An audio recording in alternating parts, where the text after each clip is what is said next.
The cables that and our cables get replaced constantly, just like every show. The cable got sheared by a shiv that was up on top of one of the motors.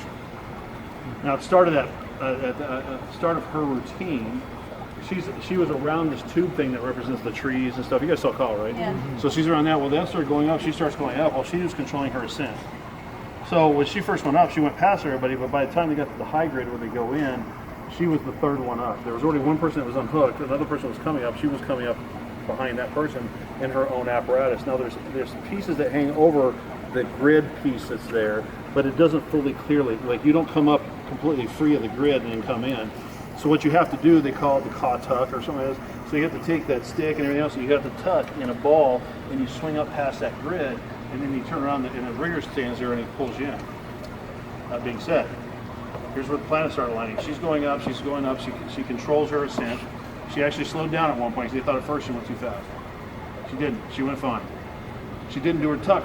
Don't know why she didn't do her tuck. She didn't do her tuck. She hit the under part of that grid. At the same time, the guy that's the rigger that's standing there was supposed to doing it had a problem with his life safety. He turned around to do his life safety. So he didn't see it to go, oh shit, as an oh shit factor to push her out or anything, because he was dealing with his own life safety. She hit the thing, he turns around. By that point, she had unweighted the cable. The cable goes back 90 feet to a drum that has a shiv that controls it. The shiv collapsed. When it unhooked like that and it unweighted it, for some reason that shiv went over. Well, it had enough shear strength to take that 5,000 pound tensile strength cable and go and cut it. And so when it did that, when the shiv, now since then we've removed every single shiv off every single motor. There are shivs that are all over the place, but they're not attached to any motors anymore. Because in case Cirque's really great about that. If anything, I mean, gosh, we don't want anything to happen. I mean, it devastated us, devastated everybody. So when that happened, they went back and looked at every single parameter and go, okay, how can we solve this? We don't want anybody even to get hurt. We don't need to get scrapped, nothing. Well, that did that. Well, there was nothing holding it down. The cable, went down. As she was going down, she wrapped up the cable, hit. She was alive. The paramedics showed up, because part of the thing that got said is that, oh, Cirque cut the cable off and made it disappear. We didn't make it disappear. We don't do that. Paramedics came up and said, we can't work on her. You got to get the cable off her, because she was so wrapped in the cable. They cut the cable, marked it, videoed it, took pictures, everything, put it in a safe, secure room that only 2 people had a key to, locked it up. So when OSHA came through and doing their investigation, they said, well, somebody at OSHA went to the press and said, Cirque didn't do that. Cirque just ran off. They didn't want to get noticed. They didn't want to do all this stuff. No, Cirque did everything they were supposed to do. And when Cirque got fined, and this is typical of all the stuff you know being in this industry, when you get fined by OSHA, the first thing you do is go, I'm not going to pay it. It's not because you're not willing to accept responsibility.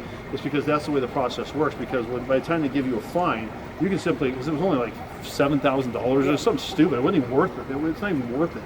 I mean, this is a person's life. So they took it around and they went, they don't have a problem paying the fine. Whatever, we'll pay a fine. But they wanted to make sure the right procedure was followed. And usually the fines are handed out before the procedure is finished.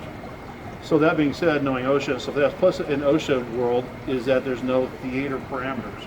There's construction parameters, there's all kinds of things like that, but there's no theater. So Cirque's actually helping, trying to write the book for OSHA, and I'm sure a lot of other people are involved in that, is to write the book to say, okay, here's some of the parameters that we see in theater. Because just because it's a 4-foot drop, okay, is it a 4-foot drop for a performer, or is it a 4-foot drop for a worker? Because anything over 4.5 feet, we have to have life safety on it. 4.5 feet. OSHA's 6 feet.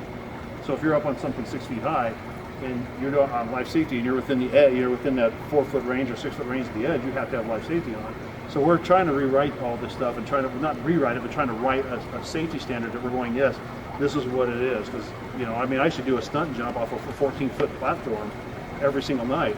Okay, in OSHA world, they're like, okay, that's illegal. What are you doing that for? But as a performer, that was part of the deal, the lights and stuff.